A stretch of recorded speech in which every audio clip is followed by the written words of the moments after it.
iryo jambo ritugaruyemo. Yemwe bashumba, si ubwa mbere mutumwaho. Mwabwiwe ubutumwa, abahanuzi bato barababwiye, abahanuzi bakuru barababwiye, yewe ibiri uyu munsi mwarabibwiwe neza, murabizi, zasohoye mubizi neza ko byavuzwe.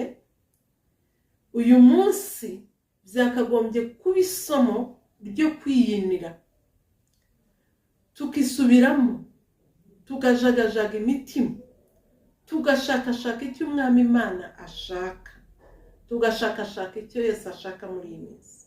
Kubera iki byagenze gutya? Ese ubutumwa bwaratubwiraga ko dukora iki? Ubutumwa bwavugaga ko abashumba n'abavuga ijambo ry'Imana bakoze icyo nakwita sakirirego, kuko bimuye Imana